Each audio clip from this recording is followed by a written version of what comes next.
አንድ ሰው ሄርሜላ ከመጣች በኋላ አለባበሱም የፀጉር ስታይልም ሁሉም ነገር ተቀይሯል። እድሜ ለሄርሜላ። ቆይ እኔ የምለው ሩታዬ ለምንድን ነው አስሬ እንደዚህ የምትይው?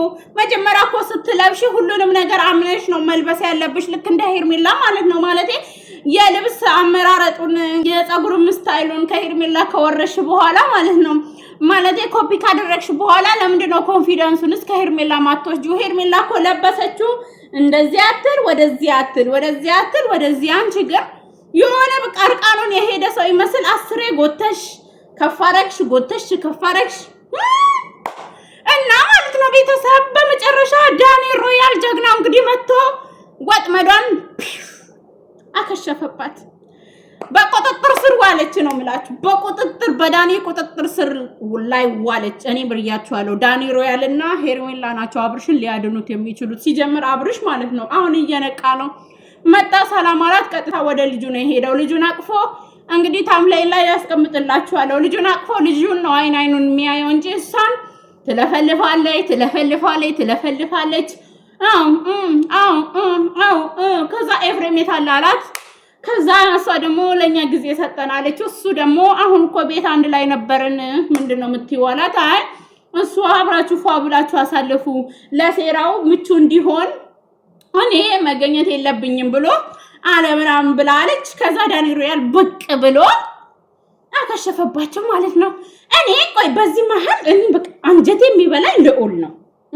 ለምንድነው ቆይ አንቺ እናት አይደለሽም እንዴ? ለምንድነው ልዑልን እንደዚህ ንትርክ ያለበት ቦታ ካሜራ ደቅነሽ ለምንድነው ልዑልን የምታመጪው? የምር እኔ ልዑል በጣም ነው አንጀቴን ይበላኝ። ልጆች እኮ በጣም ነው ሴቭ የሚያደርጉት የሆነት በልጅነታቸው ደግሞ የሰሙትን ነገር ያዩት ነገር መቼም ቢሆን አይረሱትም። መጥፎ አስተዳደግ ላይ ነው የሚያድጉት። ታይ ልዑልን እንዳታመጪው ጭቅጭቅ ቦታ ላይ ሩታ ካሜራ ደቅነሽ ልዑልን ድክመታችን እንደሆነ የአብርሽም ድክመት ልዑል እንደሆነ የህዝቡም ድክመት ልዑል እንደሆነ ስለምታቂ ያንቺ የወጥመድሽ እንትን አጋዥሽ እያደረግሽ ነው ልዑልን። ይደግ ምን ችግር አለው? ቤት ውስጥ አጋዣለሽ አይደለ? አጋዥሽ ተያዘው ወይም ደግሞ ይዘሻት ነይና ከካሜራ ውጪ ተያዝ። ለምንድን ነው እሱን የምትይው? የምር እኔ እንዴት እንዳሳዘነኝ። ዳኒ ሲያወራ ዳኒን ያያል፣ ሩታ ስትወራ ሩታን ያያል። ዳኒ ሲያወራ እንደዚህ አለና መጨረሻ ዳኒን ባቀጨቁ ይለዋል ማለት የምር እንዴ! ይሄ ልጅ እኮ እያወቀ እየመጣ ነው። የምር እንዴ እያወቀ ሲመጣስ እናንተ ከካሜራ ጀርባ አታደርጉትም እንዴ? መናፈሻ አይደል ያላችሁበት ቦታ ከሆነ ሰው ጋር ከኤፍሬም ጋር እንዲጫወት የሆነ ሰው ወይም ደግሞ ከካሜራ ጀርባ የሆነ በቃ ካሜራውን የሚያግዘው ሰው የሆነ ሰው አይዝላችሁም እንዴ?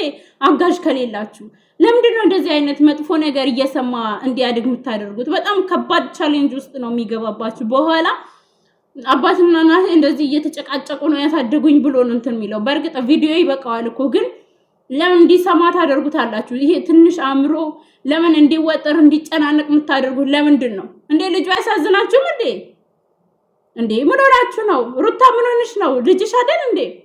ልጅ ትንሽ ነገር ነው የሚረብሻቸው። ስትጣሉ ስትጨቃጨቁ ንዝንዛችሁን እየሰማ ማታ ማታ ይባንናል። አእምሮ የሚያድግበት ሰዓት ነው አሁን ላይ እንዴ።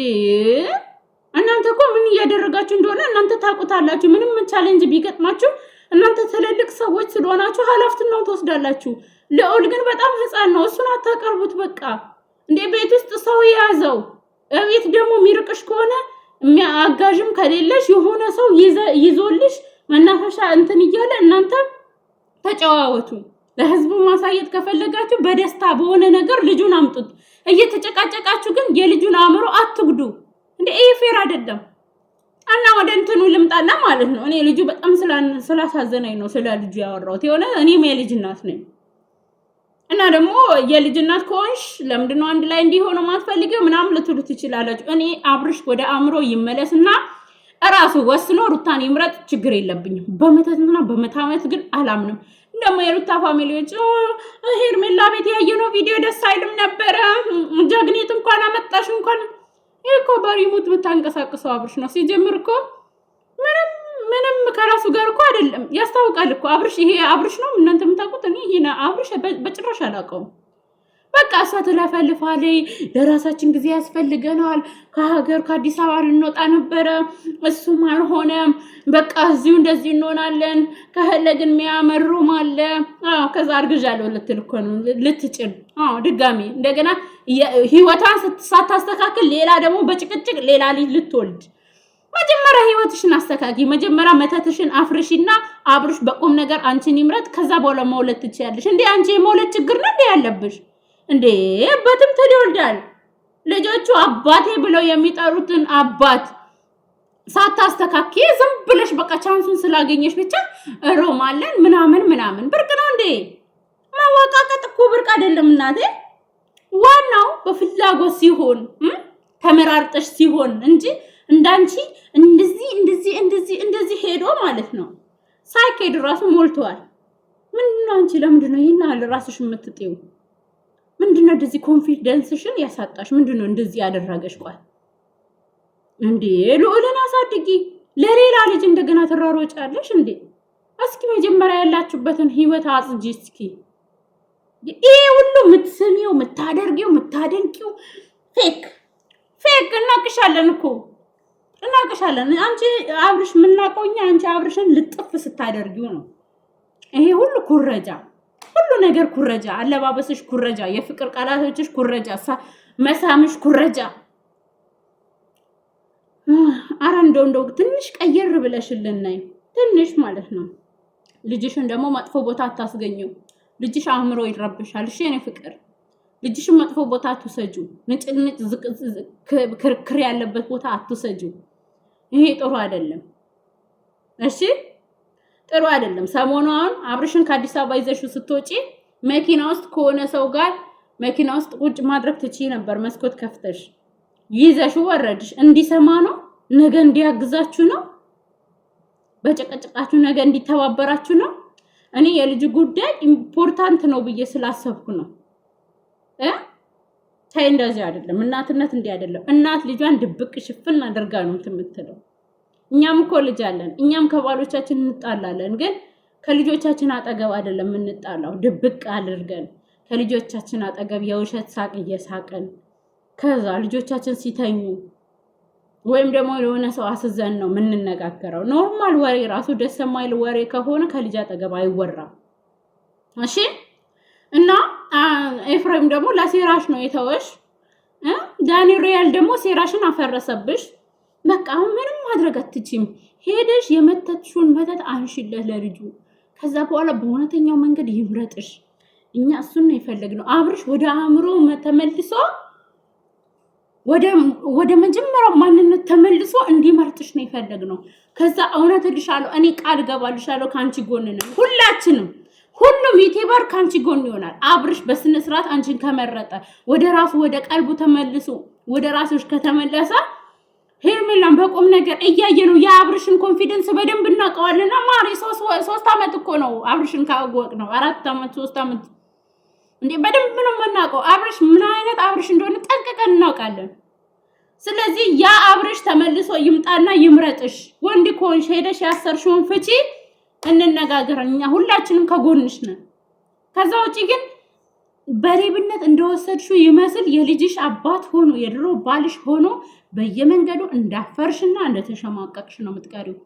ዳኒ ሮያል ብቻ አይደለም፣ ኦዲየንስ ራሱ ለሁለት ተከፍሎ እያሸማቀቀሽ ነው። ሁሉም እየተከታተለሽ ነው። ስለዚህ ራስሽን ነፃ አውጪ። ሄደሽ ያሰርሽውን ፍቺ። እሱ ከራሱ ጋር ከአእምሮ ጋር ይሁን፣ ይምረጥሽ። ችግር የለብንም። ከዛ እኛ ሄርሜላን እንመልሳለን። ምንም ችግር የለም። ኦዲየንስ ሄርሜላን እንደተረዳት ሁሉ አንቺንም ይረዳል። ግን አሁን ኒዮ አንተውሽም እንከተልሻለን። ዳኒን ብቻ አይደለም ብለሻል። አንቺም ስጋ የለበሱ ሰይጣኖች ናቸው ብለሻል። እስከ የት እንደሚከተሉሽ እናያለን። አንቺም ታያለሽ። እንግዲህ ሰላምሽን ነው የምታጨው። ምክንያቱም ጠንቋይ ቤት የሚመላለስ ሰላም ኬት ያገኛል? መቼስ ድሮስ ጠንቋይ ቤት የሚመላለስ እኮ ሰላም የለውም ማሬ። እየቃዠ ነው የሚያድረው፣ እየቃዠ የሰይጣን ተገዢ ስለሆነ። ስለዚህ አመልጪ፣ ምረጪ፣ ትክክለኛውን መንገድ ምረጪ። ምረጪ ትክክለኛው መንገድ። ድክመታችን ልዑል እንደሆነ ስለምታውቂ ልዑልን መጥፎ ቦታ ይዘሽ እንዳትመጪ እሺ። ልዑል ይሄ ቦታ አይገባውም፣ ህፃን ነው፣ አእምሮ ቀሽም ይሆናል። ድብቅ አድርገሽ አሳድጊው ለልጅሽ የምታስቢ ከሆነ። ከዛ ውጪ አብርሽ ምንም አየን እኮ ምንም አላለሽ።